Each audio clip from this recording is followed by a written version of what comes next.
నమస్తే BPC news కి స్వాగతం. వార్తల్లో ముందుగా ముఖ్యాంశాలు. బుల్లెట్ రైల్ బృందాన్ని ప్రశంసించిన ప్రధాని మంత్రి నరేంద్ర మోడీ.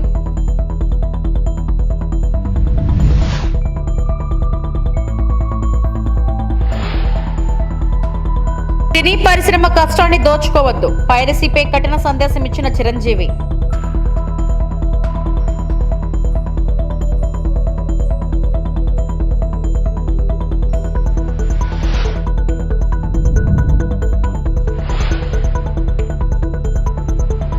డిజిటల్ అరెస్ట్ బెడత నిజం, పైరసీపై తెలంగాణ పోలీసులు ఆరాటం అభినందనీయం. Cine hero Nagarjuna.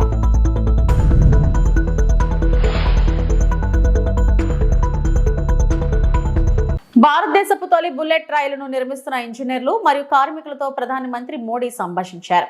వారి అనుభవాలు, సవాళ్లు మరియు కలలను విన్నారు. భవిష్యత్ ప్రాజెక్టుల కోసం వారు నేర్చుకున్న విషయాలను నమోదు చేయమని ఆయన వారిని ప్రోత్సహించారు. మరియు గుర్తింపు కోసం ప్రయత్నించకుండా దేశం కోసం పనిచేసే వారి స్ఫూర్తిని ప్రశంసించారు.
సినీ ఇండస్ట్రీ మీద చాలా మంది ఆధారపడి ఉన్నారని, వాళ్ళ కష్టాన్ని దౌర్జన్యంగా దోచుకుంటుంటే బాధగా ఉంటుందని చిరంజీవి అన్నారు.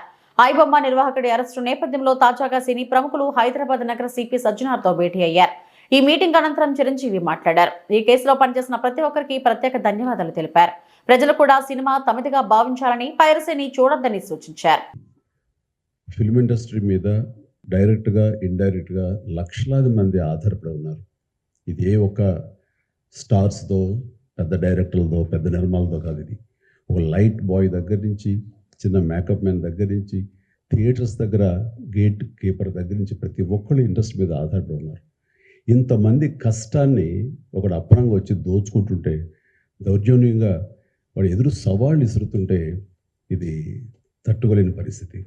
సో ఇలాంటి వాటికి మార్గం ఏమిటి, ఎలా బయటపడాలి అనే దాని మీద తర్జన పడుతున్నటువంటి సమయంలో గత కమిషనర్ సివి ఆనంద్ గారి ఆధ్వర్యంలోనూ, అప్పుడు ఏఎస్పీ కవిత గారు, శ్రీనివాస్ గారు, వీళ్ళు, అలాగే ఆయన వెళ్ళిపోయిన తర్వాత దాని తర్వాత మళ్ళీ ఇది ఇలాగే ఉంటుందా, ఇలాగే కుంటుపడిపోతుందా, ఇలాగే తెరమరుగైపోతుందా అనుకున్న సమయంలో సినిమా ఇండస్ట్రీ గురించి, సినిమా నష్టాల గురించి బాగా తెలిసినటువంటి, అన్ని రకాలుగా కాచి వడపోసినటువంటి, ఎంతో కన్సర్న్ ఉన్నటువంటి వ్యక్తి మన సిపి సజ్జనార్ గారు.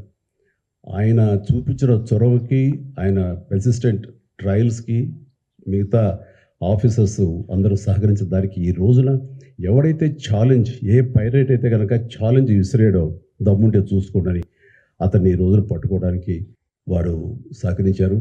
అది వారి మనస్ఫూర్తిగా వారిని, వారికి సహకరించిన ఆఫీసర్స్ని, కవిత గారిని, శ్రీనివాస్ గారిని, ఇతర మహేష్, మన సిఏఎల్ని, వాళ్ళందరూ కూడా మనస్ఫూర్తిగా పరిశ్రమ తరపు నుంచి, నా తరపు నుంచి నా అభినందనలు, ధన్యవాదాలు మనస్ఫూర్తిగా తెలియజేస్తున్న సందర్భంగా. అండ్ ఆ తర్వాత ఇది ఇలాగే ఆగిపోకుండా కొనసాగే విధంగా పరిశ్రమ ఒక్కటిగా ఉంటూ, ఆ రోజు సినిమా తీసాము, రిలీజ్ అయిపోయింది, దానికి మన బాధ లేదు అనుకోకుండా ప్రతి ఒక్కరు కూడా ఇది మన పరిశ్రమ, ఇక్కడ ఎంతో లబ్ధి పొందాము, దీనివల్ల మనం అభివృద్ధిలోకి వచ్చాము, దీన్ని కాపాడవలసిన బాధ్యత మన అందరికీ ఉందని ఒక సంఘటితంగా ఒక్కటై పోలీసు వారిని ఆశ్రయించి వాళ్ళ సహకారం తీసుకుంటూ వాళ్ళకి మనం కాంప్లిమెంట్ చేస్తూ ఇలా ఒకరొకరు సమన్వయపరుచుకుంటే కనుక ఖచ్చితంగా ఇది ఏదో రోజుకి ఇది రూపు మాపడానికి మన ప్రయత్నం మనం చేయొచ్చు. అండ్ ఇది ఈ రోజున గ్రేట్ అచీవ్మెంట్ ఈ ఐబొమ్మ నిర్వాహకుని పట్టుకోవటం. అలాగే last time Madras Tamil blasters అని అతన్ని పట్టుకోవటం. అలాగే లాస్ట్ టైం మనకి సివి ఆనంద్ గారు చెప్పిన దాని ప్రకారం ఒక 22 ఏళ్ల కుర్రవాడు, ఇంటర్మీడియట్ చదివిన కుర్రవాడు బీహార్ నుంచి వాడు దాదాపుగా ఎన్నో వందల సినిమాలు వాడు పైరసీ చేసి ఎంతో పెద్ద నష్టం కలిగజేశాడు. ఈ సంవత్సరం ఆరంభంలో కూడా దిల్ రాజు గారి గేమ్ చేంజర్ దగ్గర నుంచి తండేల్ అనే సినిమా కానీ ఇలాగా కింగ్డమ్ అనే సినిమా, ఓజీ ఇలాంటివన్నీ కూడా దీన్ని బారిన పడి చాలా పెను నష్టం జరిగింది. రేపొద్దున రాజమౌళి గారు చాలా పెద్ద సినిమా తీయబోతున్నారు. ఆయన అలాంటి వ్యక్తి మూలంగా మన తెలుగు సినిమా ఖ్యాతి ఖండాంతరాలకి వెళుతుంది. అలాంటి జరుగుతున్నప్పుడు ఇది పెను సవాల్గా ఉంటుంది, పెను ముప్పుగా ఉంటుంది కూడా మనకి. సో మమ్మల్ని అర్థం చేసుకున్నారు, మా బాధను అర్థం చేసుకున్నారు. ఇవన్నీ సాధించాల్సింది ప్రభుత్వాలు, అక్కడ పోలీస్ డిపార్ట్మెంట్లు. సో వాళ్ళు చేసి చాకచక్యంగా చేసి ఎంతో సమర్థవంతంగా ఈ సహకరించి ఇది రాబట్టినందుకు మనస్ఫూర్తిగా మరొకసారి ధన్యవాదాలు తెలియజేసుకున్నాను. జై హింద్. పైరసీని అరికట్టేందుకు తెలంగాణ పోలీసులు చేస్తున్న కృషి అభినందనీయమని ప్రముఖ సినీ నటుడు నాగార్జున అన్నారు. హైదరాబాద్ సిపి సజ్జనార్తో సినీ ప్రముఖులు సమావేశం అనంతరం ఆయన మీడియాతో మాట్లాడారు. డిజిటల్ అరెస్ట్ గురించి నాగార్జున మాట్లాడుతూ తమ కుటుంబంలోనూ ఒకరిని సుమారు 2 రోజుల పాటు నిర్బంధించారని తెలిపారు. పోలీసులకు సమాచారం ఇచ్చేలోపు వారు తప్పించుకున్నారన్నారు. Let me congratulate the Hyderabad police. Hyderabad police and Telangana police, not just for the Telugu industry. వాళ్ళు చేసిన this thing, what they have done right now, all the Tamil film industry and Hindi film industry, వాళ్ళందరూ కూడా suffer అవుతున్నారు ఎప్పటి నుంచో. In fact ఈ ఐబొమ్మ అనేది అతన్ని క్యాప్చర్ చేసిందిగానే నాకు colleague from Chennai head called. వాళ్ళు ఫోన్ చేసి ఇక్కడ చేయలేంది మీరు చేశారు అక్కడ అని. So let me really congratulate the whole team of the Telangana police. And Rajamouli గారు అన్నట్టు, చిరంజీవి గారు అన్నట్టు, ముందు సజ్జనార్ గారు అన్నట్టు, జస్ట్ కేవలం ఒక 20 కోట్ల కోసం కాదు ఇతను చేసేది, వీళ్ళు చేసేది. దీని వెనకాల చాలా పెద్ద international racket is there and international fraud is there. 50 lakh subscribers అన్నారు సజ్జనార్ గారు. సో వాళ్ళ personal data is completely exposed వీళ్ళకి. అండ్ ఐ రిమెంబర్ మా ఇంట్లో కూడా, మా ఫ్యామిలీలో కూడా just about 6 months back, 7 months back ఇదే జరిగింది. ఆల్మోస్ట్లో ఫ్యామిలీ మెంబర్ని ఒక డిజిటల్ అరెస్ట్లో ఆల్మోస్ట్ 2 days పెట్టారు. ఇదే సేమ్ ఒక ఆర్గనైజేషన్ ఇస్ డన్. సో వాళ్ళు ట్రాక్ చేస్తారు, వీక్నెస్ చూసుకుంటారు, ఎలా పట్టుకోవాలి, వీళ్ళని ఎలా చేయాలి అని చేసి. And they have all the details, credit card account details, everything. And కేవలం మనం తెలియకుండా ఏదో ఒక వెబ్సైట్ ఏదో దొరికింది, ఇది ఇంట్రెస్టింగ్గా ఉందని చెప్పి వెళతాం. ఇది సినిమాలు చూపించడం అనేది it is a big trap. అది వాళ్ళకేదో మీకు ఫ్రీగా సినిమాలు చూపించాలని కాదు, వాళ్ళకి దీని వెనకాల చాలా పెద్ద ప్లాన్ ఉంది. To make thousands of crores. This 20 crores అన్న సజ్జనార్ గారు అన్నది is a very small amount. వాళ్ళకి 3 కోట్లు దొరికిందన్నారు, నాకు తెలిసి వాళ్ళకి జస్ట్ చేంజ్ అది. సో అండ్ నేను ఇంట్లో అప్పుడు మా family member had to approach the police. నాకు ఇలా జరుగుతుంది అంటే ఇమీడియట్గా when police came on line వచ్చినగానే వాళ్ళు 1 సెకండ్లో మాయమైపోయారు. వాళ్ళని ట్రేస్ చేయడం కూడా కుదరలేదు తర్వాత, అంత పకడ్బందీగా ఉన్నారు. సో ఇలా ఫ్రీగా, నథింగ్ ఈజ్ ఫ్రీ. రాజమౌళి గారు అన్నట్టు పైరసీ ఈజ్ ఇల్లీగల్, సజ్జనార్ గారు అన్నట్టు. So please take in to mind, take in to caution, ఇవన్నీ చూసుకోండి. అండ్ మీరు ఏదో ఫ్రీగా సినిమా చూస్తున్నారని మాత్రం అనుకోవద్దు, దాని వెనకాల చాలా పెద్ద ప్లాన్స్ ఉన్నాయి. అవి మాత్రం గమనించండి, కేర్ఫుల్గా ఉండండి. And once again I thank the whole team and thank you sir. God bless. Piracy సైట్ల ద్వారా ప్రజల డేటాను క్రిమినల్స్ కు అమ్ముతున్నారని ప్రముఖ దర్శకుడు రాజమౌళి అన్నారు. ఐబొమ్మ నిర్వాహకుడి అరెస్టు నేపథ్యంలో తాజాగా సినీ ప్రముఖులు హైదరాబాద్ నగర సిపి సజ్జనార్తో భేటీ అయ్యారు.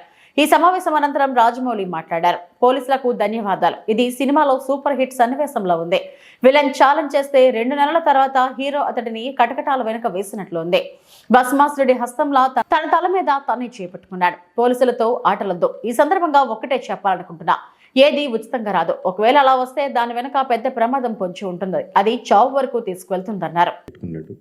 Don't mess up with police, be careful. ఏం మాట్లాడతారు, ఏం చేస్తారు అన్నది చాలా గట్టిగా చెప్పారు సజ్జనార్ గారు and entire police department. Thank you very much sir. ఒకటే చెప్పదలుచుకున్నానండి, నథింగ్ ఈజ్ ఫ్రీ. మనకి జీవితంలో దొరికే ఏ వస్తువు కానీ ఏ విషయం కానీ ఉచితంగా రాదు. దాని వెనకాల హిడెన్ కాస్ట్ ఉంటుంది. ఆ హిడెన్ కాస్ట్ చాలా భయంకరంగా, చాలా దారుణంగా, చావు వరకు తీసుకెళ్లే వరకు ఉంటుంది.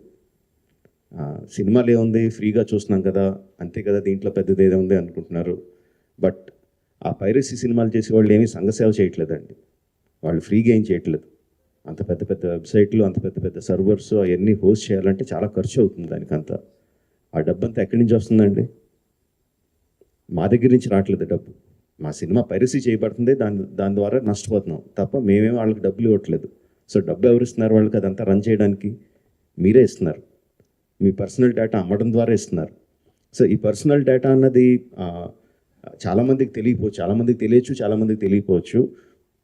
సింపుల్ థింగ్, మీ పేరు, మీ ఫోన్ నెంబరు, ఆర్ మీ పేరు, మీ ఆధార్ కార్డ్ నెంబరు, ఆర్ మీ పేరు, ఆర్ మీ ఈమెయిల్ ఐడి, ఈ మాత్రం ఇన్ఫర్మేషన్ ఉంటే చాలండి సైబర్ క్రైమ్ కమిట్ చేయడానికి. అంటే అది ఒక రకం కాదు, అది కొన్ని వందల వేల రకాలుగా వాళ్ళు మీ ఇన్ఫర్మేషన్ని క్రిమినల్స్కి అమ్ముతున్నారు. మీ దగ్గర నుంచి మీరు తీసుకోవడానికి జస్ట్ మీ పేరు, ఫోన్ నెంబర్ ఎంటర్ చేస్తే సరిపోద్ది అనుకుంటున్నారు. బట్ ఆ ఇన్ఫర్మేషన్ని వాళ్ళు క్రిమినల్స్కి అమ్ముతున్నారు. ఆ క్రిమినల్స్ చేసే సైబర్ క్రైమ్స్ దాని మూలంగా ఎఫెక్ట్ అయినాయి. ఎన్నోసార్లు ఎన్నో రకాలుగా వీడియోస్లో చూపిస్తున్నాం. జస్ట్ డబ్బులు పోవడం కాదు, ప్రాణాలు పోయే వరకు వెళ్తుంది. సో ప్లీజ్ అండర్స్టాండ్, మాకన్నా కూడా మీరు ఎక్కువ లూజ్ అవుతున్నారు ఈ పైరసీ చేయడం మూలంగా. Please don't get affected. Every one has a choice. కొన్ని వందల రూపాయలు పెట్టి సినిమా థియేటర్కి వెళ్ళి చూడడం ఒకటి, సంవత్సరానికి కొన్ని వందల రూపాయలు పెట్టి నెట్ఫ్లిక్స్ లాంటి లెజిటిమేట్ సైట్స్ని సబ్స్క్రిప్షన్ తీసుకొని సినిమా చూడడం ఒకటి, ఫ్రీగా ఈ పైరసీ సైట్లో చూడడం ఒకటి. The choice is yours. లెజిటిమేట్గా చూస్తారా ఆర్ ప్రాణాల మీదకి తెచ్చుకుంటారా? The choice is yours. Thank you. Anantapuram జిల్లా తాడిపత్రిలో ప్రభుత్వ ఆసుపత్రిలోని ఎక్స్రే యూనిట్ విభాగాన్ని, ఐసీయూ మానిటర్ విభాగాన్ని తాడిపత్రి శాసనసభ్యులు జేసీ అస్మిత్ రెడ్డి ప్రారంభించారు. ఈ సందర్భంగా ఎక్స్రే యూనిట్ విభాగాన్ని ప్రభుత్వ ఆసుపత్రికి మంజూరు చేసిన అర్జాస్ ప్రతినిధులను, ఐసీయూ యూనిట్ మంజూరు చేసిన ఎలక్ట్రిక్ ప్రతినిధులకు ఎమ్మెల్యే జేసీ కృతజ్ఞతలు తెలియజేశారు. అనంతరం ఆసుపత్రిలో అన్ని వార్డులను ఎమ్మెల్యే జేసీ అస్మిత్ రెడ్డి కళ్ళెతిరిగారు. ఆసుపత్రిలో రోగులకు అడిగి వైద్య సేవలు ఎలా అందుతున్నాయో అని ఆరా తీశారు. ఈ ఎక్స్రే యూనిట్ ప్రారంభం కావడంతో ఆసుపత్రికి వచ్చే పేషెంట్స్ కు చాలా ఉపయోగపడతాయని ఎమ్మెల్యే తెలిపారు. గతంలో ఎక్స్రే కోసం ప్రజలు ప్రైవేట్ ఆసుపత్రికి వెళ్లి భారీగా ఖర్చు చేసేవారని, ఇప్పుడు ఆ సమస్య తీరుతుందని ఎమ్మెల్యే అన్నారు. ఈ కార్యక్రమంలో అల్ట్రాటెక్ డాక్టర్లు Prasanna, Ashok Reddy, DCHS doctor David, superintendent Usha Parimala, municipal commissioner Sivaramakrishna, Aravind Narayana Reddy, contractor Harinath Reddy, Maitrayya Mallikarjuna Reddy, Tirupal Reddy, councillor Vijji తదితరులు పాల్గొన్నారు.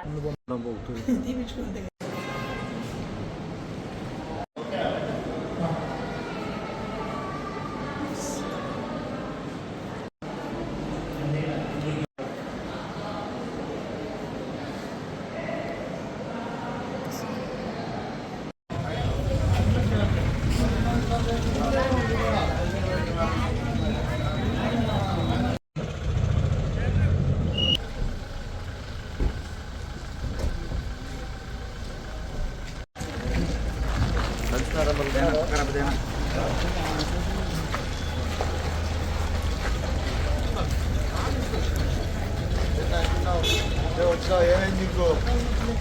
నీ మోకాళ్ళ నొప్పులా? ఇంకా నీ వయసు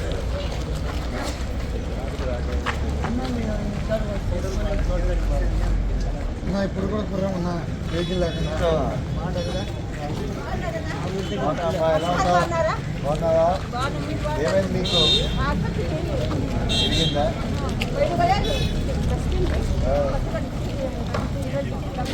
తెచ్చున్నారా? మీరు ట్రీట్మెంట్ బాగానే ఉందా? బాగా మాట్లాడుతున్నారా? డాక్టర్ బాగా చూస్తున్నారా? ఏ ఇబ్బంది లేదు, బాగా చూసుకుంటారు. అవును, నీకు మోకాల ఆపరేషన్ ఈడికి ఎందుకు వచ్చినావు? ఈడేనా చూపించుకునేదా లేకపోతే ఏమైంది నీకు? డాక్టర్ బాగా మాట్లాడతారా?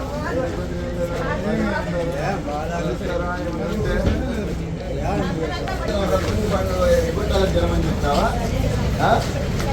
జ్వరం వచ్చిందా? ఏమన్నా బాగున్నావా?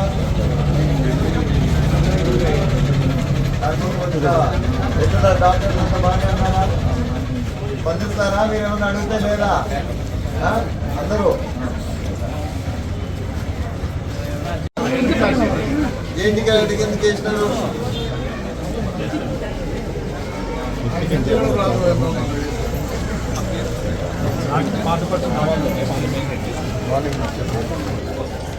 చెప్పండి. వైజాగ్ వేదికగా కూటమి ప్రభుత్వం నిర్వహించిన సిఐఐ భాగస్వామ్య సదస్సు ఒట్టి బొట్టకమని వైఎస్ఆర్సీపీ అనకాపల్లి జిల్లా అధ్యక్షుడు మాజీ మంత్రి గుడివాడ అమర్నాథ్ స్పష్టం చేశారు. విశాఖపట్నంలోని వైఎస్ఆర్ కాంగ్రెస్ పార్టీ కార్యాలయంలో మీడియాతో మాట్లాడుతూ వైజాగ్ సమ్మిట్ లో వేదిక మీద మంత్రులు తప్ప పారిశ్రామికవేత్తలెవరూ కనిపించలేదని గుర్తు చేశారు. 2023లో అదే విశాఖలో నిర్వహించిన GIS లో నాటి సీఎం శ్రీ వైఎస్ జగన్ తో పాటు భారత పారిశ్రామిక దిగ్గజాలు ముఖేష్ అంబానీ, కరణ్ అదానీ, దాల్మియా, నవీన్ జిందాల్, సంజయ్ బంఘర్, బజంకా తదితరులు ఒకే వేదికపై కూర్చున్నారని చెప్పారు. అప్పటికి ఇప్పటికీ 2 వేదికలను చూస్తే ఎవరు పారిశ్రామికవేత్తలను బెదిరించారో తెలుస్తుందని అన్నారు. వైఎస్ఆర్సీపీ పథకాలను పేర్లు మార్చి అమలు చేస్తున్న చంద్రబాబు కేవలం క్రెడిట్ చోరీ మాత్రమే కాదని విజన్ చోరీ కూడా అని మాజీ మంత్రి గుడివాడ అమర్నాథ్ వ్యాఖ్యానించారు. 4 దఫాలు ముఖ్యమంత్రిగా పనిచేస్తున్న చంద్రబాబుకు ఏనాడు 974 కిలోమీటర్ల తీర ప్రాంతాన్ని అభివృద్ధి చేయాలన్న ఆలోచన రాలేదని, వైఎస్ జగన్ హయాంలో ప్రతి 50 కిలోమీటర్లకు ఫిషింగ్ హార్బర్ లేదా పోర్ట్ నిర్మాణం ప్రారంభిస్తే అది కూడా తన ఆలోచన అని చెప్పుకోవడం సిగ్గుచేటన్నారు. సముద్ర తీరంలో పోర్టులు, ఫిషింగ్ హార్బర్ల నిర్మాణం వైఎస్ జగన్ విజన్ అయితే బికినీ ఫెస్టివల్స్ పేరుతో జల్సాలు చంద్రబాబు ప్రభుత్వ విజన్ అని మండిపడ్డారు. తర్వాత మళ్ళీ విశాఖపట్నంలో జరిగినటువంటి సదస్సు కూడా విచ్చేసి అక్కడ కూడా మాట్లాడారు. తీరా నిన్న వారు వేదిక మీద మంచి మేము రాష్ట్రానికి రాలేదు, 6 సంవత్సరాల తర్వాత వస్తున్నాం అన్నటువంటి మాట కూడా ఆయనే మాట్లాడారు. ఇదంతా చూసిన తర్వాత నాకేమనిపించిందంటే బెదిరించింది మేము కాదు, రాష్ట్రానికి వస్తున్నటువంటి వ్యాపారవేత్తల్ని, ఇండస్ట్రియలిస్టులని బెదిరించింది మేము కాదు. ఆయన మాటలు చూసిన తర్వాత ఎవరు బెదిరిస్తున్నారో అర్థమైంది. అదే వేదిక మీద 2 పర్యాయాలు, ఒకసారి ఢిల్లీలో, ఒకసారి విశాఖపట్నంలో జరిగినటువంటి సదస్సుల్లో మాట్లాడినటువంటి ఈ సంస్థకు సంబంధించినటువంటి చైర్మన్ గారు నేను మళ్ళీ 6 సంవత్సరాల తర్వాత ఈ రాష్ట్రానికి వస్తున్నానని చెప్పి ఆయనతో చెప్పించారనంటే ఎవరు ఆయన్ని ఇబ్బంది పెట్టారన్నటువంటిది అర్థమవుతా ఉంది. ఇన్ని వేల కోట్ల రూపాయలు పెట్టి అంత ప్రాసెస్ జరిగి ఇన్వెస్ట్మెంట్కి రెడీగా ఉన్నప్పుడు అటు వెళ్ళాక ఇటు వెళ్ళాక ఉన్నటువంటి పరిస్థితుల్లో ప్రభుత్వంలో ఉన్నటువంటి పెద్దలు మీరు ఈ మాట చెప్తే తప్ప మీరు చేయడానికి వీల్లేదని చెప్తేనే అలా చెప్పగలరు తప్ప ఎవరన్నా అలా మాట్లాడగలరా? తీరా ఇంకా ఒకటి కాదు, ఇంక ఏది చూసినా సరే అటువంటిది మేము 2023లో ఆగస్టు 1వ తారీఖున ఇనార్బిట్ మాల్కి ఫౌండేషన్ వేస్తే రేపు జనవరి 2026లో అది ఓపెనింగ్ సిద్ధంగా ఉంది. ఇప్పటికి వెళ్ళి చూడడానికి రెడీగా ఉంది. అది మా కమిట్మెంట్. అది మా ప్రభుత్వం. కానీ సరే మేము మార్కెటింగ్, మేము ప్రచారం చేసుకోలేకపోవచ్చు, పథకాలు చోరీ, మా విజన్ చోరీ, అన్నీ కూడా క్రెడిట్ చోరీ తీసుకొని చేసేటువంటి కార్యక్రమం చంద్రబాబు నాయుడు గారు చేస్తూ ఉన్నారు. ఎందుకు? మీరు 2095 నుంచి 2004 వరకు 9 సంవత్సరాలు ముఖ్యమంత్రి, 2014 నుంచి 19 వరకు ముఖ్యమంత్రి. ఈ 3 పర్యాయాల్లో ఉమ్మడి రాష్ట్రంలో కూడా మనకు సముద్ర తీరం ఉంది. రాష్ట్ర విభజన జరిగిన తర్వాత కూడా ఆటోమేటిక్గా ఈ రాష్ట్రం మందే కాబట్టి సముద్ర తీరం మనతో పాటు ఉంది. మచిలీపట్నంలోనో, రామయ్యపట్నంలోనో లేదా మూలపేటలోనో పోర్టులు నిర్మాణం చేయాలన్నటువంటి ఆలోచన మీకు ఎందుకు రాలేదు? మీరు అంత పెద్ద విజనరీ అయినప్పుడు. నిజామాబాద్ జిల్లాలో గత సంవత్సరం నుండి పలు మండలాల్లో ట్రాన్స్ఫార్మర్లను ధ్వంసం చేసి కాపర్ కాయిల్స్ దొంగలిస్తున్న అంతరాష్ట్ర ముఠాను నిజామాబాద్ పోలీసులు పెద్ద ఎత్తున పట్టుకున్నారు. ఇందల్వాయి మండలంలోని గన్నవరం వద్ద వాహన తనిఖీల సమయంలో అనుమానం రావడంతో స్పెషల్ టీం నిందితులను అదుపులోకి తీసుకుంది. A1 నుంచి A5 వరకు 5 దొంగలు, A8 నుంచి A10 వరకు 3 రిసీవర్లు సహా మొత్తం 8 మందిని అరెస్టు చేశారు. మరో 2 పరారీలో ఉన్నారు. నిందితులు నిజామాబాద్ జిల్లా పరిధిలో ఇంద్రవాయి, దర్పల్లి, డిచ్పల్లి, బక్రాన్పల్లి తదితర పోలీస్ స్టేషన్ పరిధిలో 101 ట్రాన్స్ఫార్మర్లను పగలగొట్టి కాపర్ కాయిల్స్ ను దొంగతనం చేసినట్టు విచారణలో తేలింది. మొత్తం 44 కేసులు నమోదు కాగా అరెస్టు చేసిన వారి వద్ద నుంచి 40 కిలోల కాపర్ కాయిల్స్, 5.5 లక్షల నగదు, 2 స్కూటీలు, 6 మొబైల్ ఫోన్లను స్వాధీనం చేసుకున్నారు. అందరికీ నమస్కారం. నిజామాబాద్ పోలీస్ డిచ్పల్లి సర్కిల్ వాళ్ళు ఒక అంతర్రాష్ట్ర ట్రాన్స్ఫార్మర్ దొంగల ముఠాన్ని పట్టుకోవడం జరిగింది. రీసెంట్ పాస్ట్లో మనకి ట్రాన్స్ఫార్మర్ అఫెన్సెస్ ఎక్కడైతే విలేజెస్లో ఎవరు మనుషులు తిరగని ప్లేసెస్లో ట్రాన్స్ఫార్మర్ అఫెన్సెస్ అవ్వడం జరుగుతూ ఉంది, కంటిన్యూస్ జరుగుతూ ఉంటే దాని మీద నిఘా పెట్టి కంటిన్యూస్ మానిటరింగ్, ఎవరు కొత్త వ్యక్తులు ఎవరు వస్తున్నారు, ఎట్లా వస్తున్నారు అనే దాని మీద మానిటరింగ్ చేస్తున్న క్రమంలో ఇందల్వాయి పోలీసులు వారు ఇన్ఫర్మేషన్ మీద చెకింగ్ చేస్తుంటే ఒక ముఠాన్ని పట్టుకోవడం జరిగింది. టోటల్ 8 మంది పట్టుకోవడం జరిగింది. 2 బైక్స్ కూడా పట్టుకోవడం జరిగింది. వీళ్ళ దగ్గర ఇప్పుడు చూపించినట్టు 40 కేజీల వరకు కాపర్ కాయిల్స్, మళ్ళీ రీసెంట్గా దొంగతనం అయిన transformer copper coils dispose of చేయడానికి వెళ్తున్నారని తెలిసి ఇన్ఫర్మేషన్తో పట్టుకోవడంలో వాళ్ళ దగ్గర 40 కేజీల కాపర్ కాయిల్స్, ఇంకా 5 లక్షల క్యాష్ వరకు జప్తు చేయడం జరిగింది. ఇవి ఇప్పటివరకు నా బులెటిన్ అప్డేట్స్. నమస్తే.